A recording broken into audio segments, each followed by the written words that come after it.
Okay, so it's not a car rider line chronicle, but I am out and about today, and it's cold. It's just 40 degrees today. I got on 2 layers. I got a scarf and the coat. I can't find my gloves. It's cold.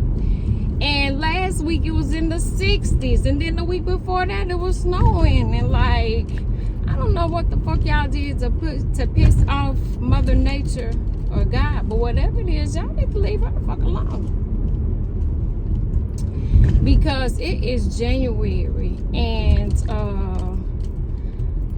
I don't know how to dress. Like, shit, it was raining and storming yesterday, and we was getting all these alerts that, shit, take cover if you needed to, and the sky was dark at 3 o'clock. It was crazy, so I don't know what the fuck y'all doing, but chill out on it. But that's not the reason for this video. This video is, so I went to the youngest daughter's school today, and we have some history. I really don't rock with them like that, but she wanted me to come. I'm the type of mother that I make things like that possible. I make it happen. And while I was there, I ran into this guy that works for the school system that we actually went to school together, and he's younger. Matter of fact, when we was in school, I treated him like he was one of my kids. Most of them treated everybody like that. Well, anyway, he asked me, well, what are you doing now? And I said, I work for myself. But then I thought about it. I do whatever the fuck I want to do. I don't really have anybody that I answer to, except for these goddamn kids. I'm at a point in my life where I do what I want to do. I go where I want to go. I don't go where I don't want to go. Like, I am living my best fucking life. And it's amazing to be in this day and time. And when you feel good and you look good and you are African American and you're a female, a lot of times that's a threat, because I stay in my lane. I don't fuck with nobody else's stuff. I mind my own business, and that's what is the most important to me.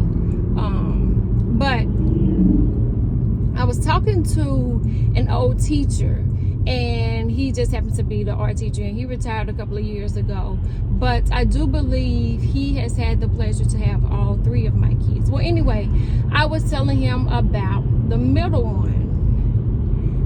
I don't know exactly what it is about Cam, but nobody plays about Cam. When it comes to Cam, it's like anybody can get it. I don't know why we're like that, but we are. Anywho, I had to remind him who she was, and I'm like, I'm her mom, and I was like, but she doesn't go here anymore. She left, a couple of years ago, and she's doing absolutely amazing. I was like, she's doing far better than they would have ever given her credit for had I let her stay here. I said, she has a fucking 4.0, like, she's amazing. And he told me that due to her 504 plan that she had when her seizures were, they were controlled, but we wasn't really sure, so we were all kind of on edge. So I told him, I said, she's been doing great. The only thing is the seizures came back because she never had a seizure while she was at that school. And so again, I almost felt like they thought that, and I still feel that sometimes that they think that I was the type of parent that would say my kid was having something just so we could get attention, which to me, this was my dirty little secret. Nobody knew that she was having these type of issues. I didn't want anybody to know about her because that was making her vulnerable. So in her 504 plan, she had extra testing time, and she could do, testing one-on-one, different things like that. And he was like, well, we spend a lot of time together, and it was just me and her sometime with the testing. And I said, well, she doesn't have any of that anymore. She doesn't do any of that. And he was like, well, and I said, no, she just needed a change of environment. she got out of here and she blossomed, and she's doing very well. I know my motherfucking kids, so I am never gonna let anybody tell me something about my kids that I don't know. If you tell me that one of them did one thing, I know which kid does what, doesn't do what, who does what. Like, you can't, there's no way that anybody outside is going to tell me more about my motherfucking kids that I don't know. I know them. We are one. I had them. I carried them in my body. We got a connection. So there's no way I'm going to let you make me think that she isn't smart or she isn't performing at the level what I know she had. Like, I taught the oldest how to read at 3 years old.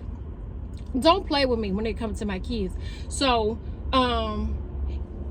if you ask me what am I doing, I'm raising 3 of the most amazing motherfucking individuals on God's green earth. And it's my pleasure. I'm loving it. I'm having fun with this. I am absolutely having fun. I pull up to the school listening loud to Nas and Mary J. Blige. Then I can go in and have a educated conversation with everybody that was there, from the superintendent to the principal, board members. I can talk, I can be, I can conform, I can reform, I can change, I can be who I need to be depending on the situation. Don't play with me. I hate when people play in my face. It was a lady at Publix the other day. She cut me off on a parking space. I didn't get mad. I just whipped on around and got one even closer. You can have that one, because what you don't understand is, don't let this car fool you, because on the inside of the car is a black ghetto bitch listening to the most gangsterish trap music, educated music, listening to a book on audio. Like, don't let this fool you, because when I get out and you see me and I got my bag, I probably look like one of them uppity black bitches that you think is stuck up, but I will talk to anybody that talks to me. But I also clear a motherfucking place out when it comes to my kids. So you never know what the fuck you gonna get. It's just like a piece of chocolate. You never know. So tread lightly, please.